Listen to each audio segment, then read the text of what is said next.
So, so I came to the Dáil, and I had no experience in politics at all. So to give you an idea of how little experience I had, on my first day, I rocked up with sort of my lunchbox in my bag.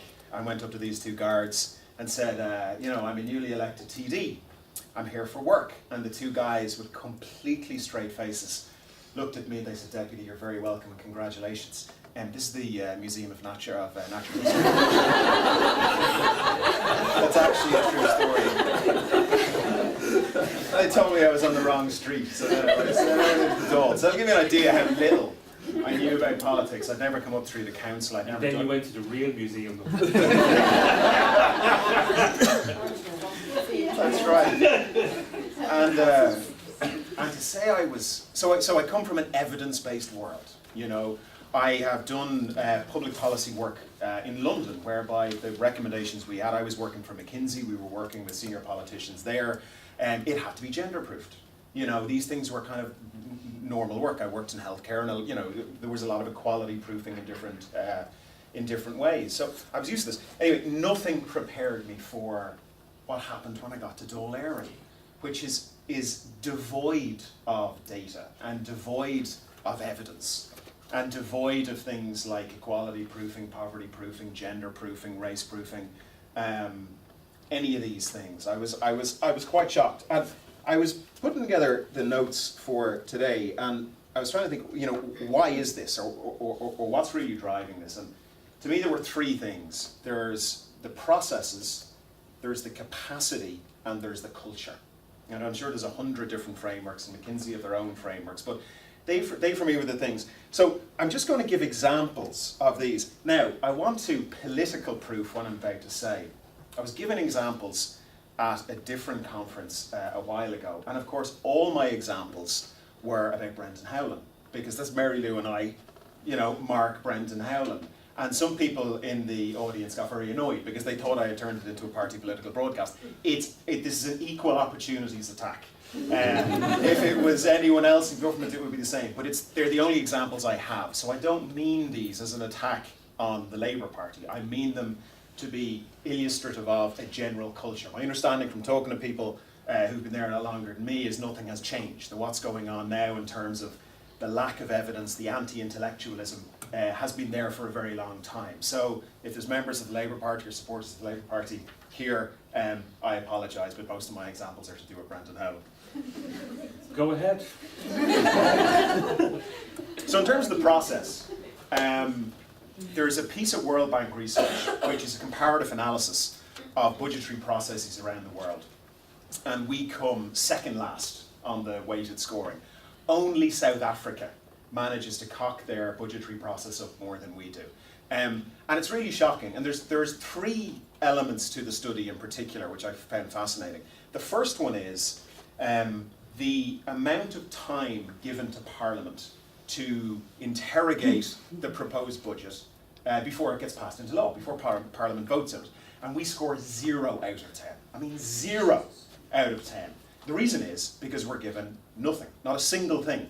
Not any time. So as you all know, there's an awful lot of media, what's going to happen, and then the finance minister comes in and says, this is what's going to happen, and that's that. And everyone presses their buttons according to their parties. So there's the amount of time given, and then there's the rigour of data given, which is what an awful lot of this is about, to Parliament to interrogate draft budgets. And we score 0 out of 10.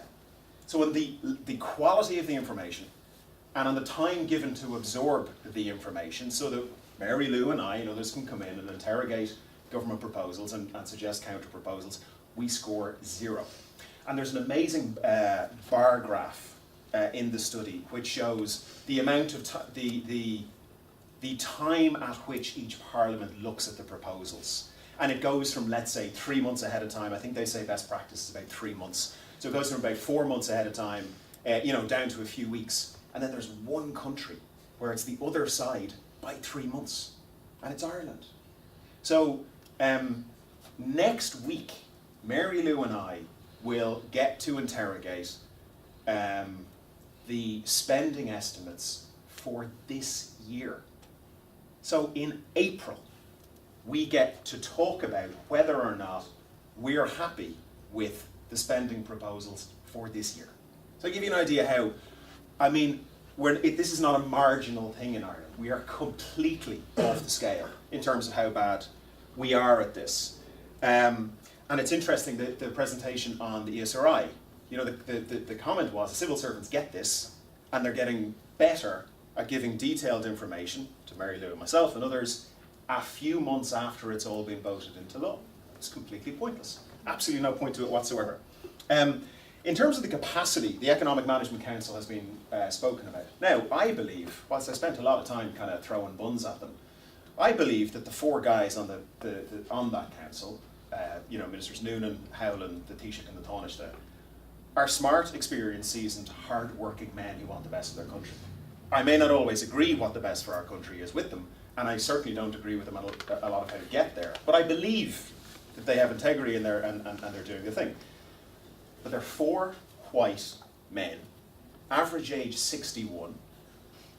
Between them, they've been in the Dáil for 116 years. And before that, 3 of them were teachers, and 1 of them was a trade unionist. Now, there's nothing wrong with teachers. My mother was a teacher. But you want a bit of a mix, you know? Maybe 2 men, 2 women. Maybe not an average age of 61. Maybe someone who's from civil society. Maybe someone from academia. Maybe someone, heaven forbid, from the private sector. You know? So, with the best will in the world, 4 ex-teachers and 3 ex-teachers, 1 ex-trade unionist, 116 years in the Dáil between them, white men, are going to have blind spots. And, you know, one of the things that Mary Lou and I and the rest of the elected members of Dáil Éireann could do is address those if we got the information ahead of time. So in terms of the capacity, we've got a huge problem. But even if we could sort those 2 issues, culture obviously pervades all.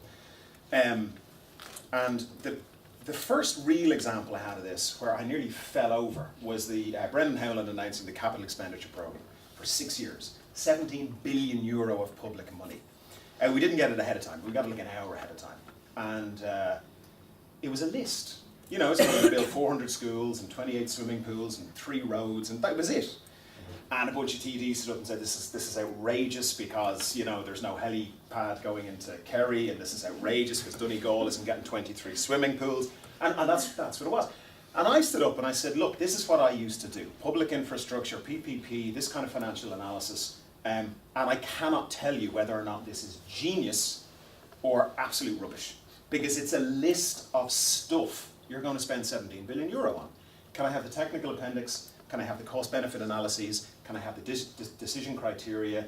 Can I have the gender proofing? Can I have the poverty proofing? You know, because surprise, surprise, when a bunch of old white men get together to figure out how they're going to spend €17 billion, you know, creches don't get built. Roads get built, you know, because men like building roads, you know. And that's what happens, and that's of course why you need all the equality proofing. So I said, look, give me the detail. You know, give me the detail, and I'll get back to you in about a week or 2 weeks, and I'll tell you what I think. And he said, no. I suppose you knew no. Like, just give me the detail. And he said, look, you wouldn't understand it. It's all very complicated. I said, let me try. Just give me a go. And if I don't understand it, I'll hold my hands up. And he said, no. And I submitted parliamentary questions. And he came back and he said, no. And this has been a common theme. Now, I've spoken privately to a few government ministers who've said, yeah, we keep looking at you asking for all of this data. And we keep seeing Brendan saying no. They said, listen, the reason he's saying no is not because he doesn't want to give it to you, because it doesn't exist. It doesn't exist. What you're looking for doesn't exist. And I'm told that it is as bad in parts of the civil service. There's some parts of the civil service that are very good. But again, private conversations with ministers over a pint. And they say, Stephen, like, we hear you railing about these things, the lack of evidence, the lack of equality proofing. They said, however bad you think it is, it's much worse.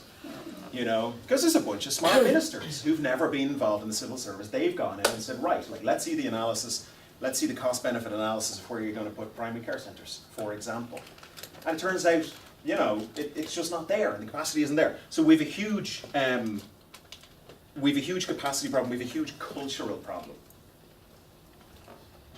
Now, and we know what the result of that is. I think you were talking this morning about what happens, lone parents, different sections of society. When you have this anti-intellectual culture, when you have this anti-evidence culture, and when you have this anti-sort of equality culture, at least on the evidence, we can make our own values about how you want the curves to bend, but for God's sake, let's all have the curves ahead of time, so we in Parliament and we in civil society and we in society can talk about these things. Now, actually, I think there's loads of good news on this. So we're in a really shocking, embarrassing place in all of this. But the great thing about being in a shocking place in any of these things is it's really easy to get better. And actually, there's a few interesting things happening. So one is, I think the public are tuning in, right? Because for all the abuse that politicians get,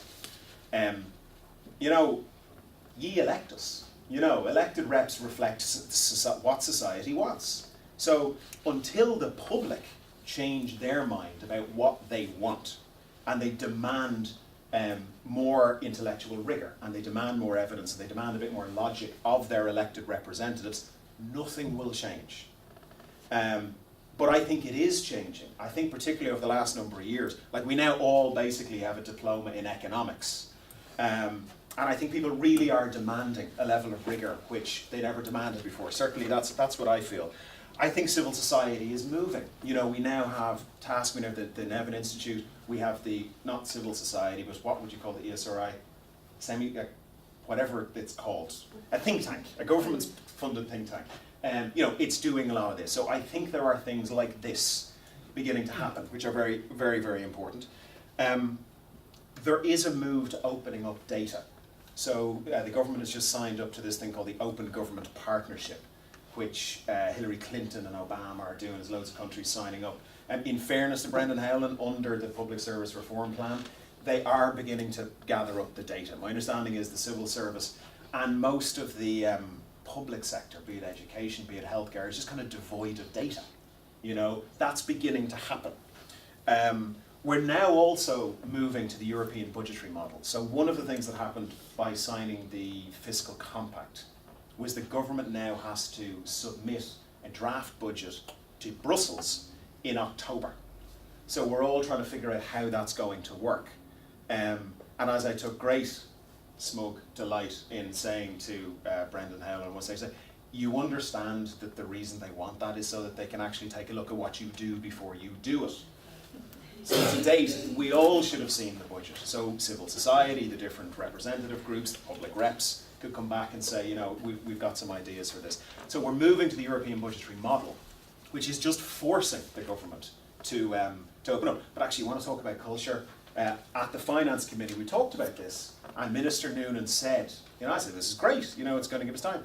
And he said, sure, that's just going to give you guys 3 more months to try and wreck everything. Now, that's his view. The thing is, he's partly right.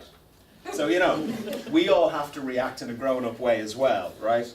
And then, so one other thing that I think is changing is I think TDs are demanding more. Now, I haven't been in previous Dáils, so I don't know if the level of demand for analytical rigor and evidence and equality proofing is growing. But my sense is it is. I know Mary Lewin, myself, Pierce Doherty, myself, Michael McGrath, myself, at various stages before policy comes out, are saying we want to see the poverty impact analysis, we want to see regulatory impact analysis, we want to see gender impact analysis.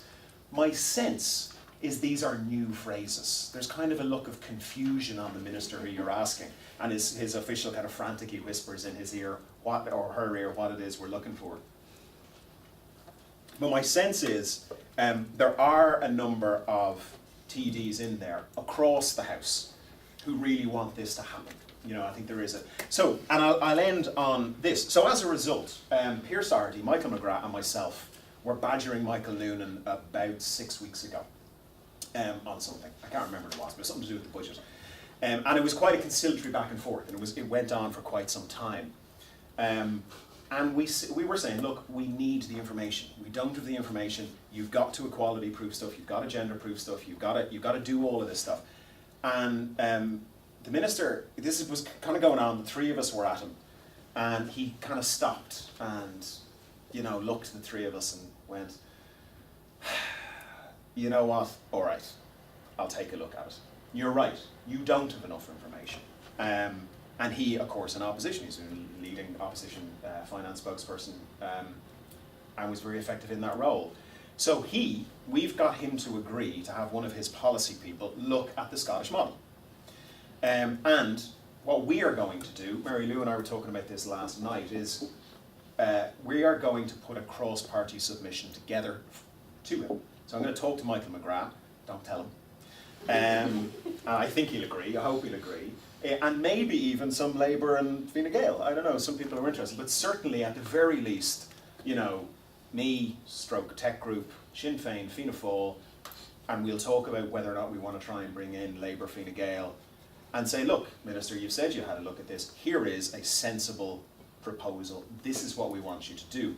And we want to do it with Clara. So last night I got emailed the draft for it. So Mary Lou, Clara, myself, hopefully Michael, maybe a Labour Fine Gael TD, are going to sit down in the next few days and weeks. We're going to get it right so that we're not bashing him with it, so that it's something that doesn't just, you know, that it's not a political attack. We need to frame it as something that will make him look good. You know, I think he gets it.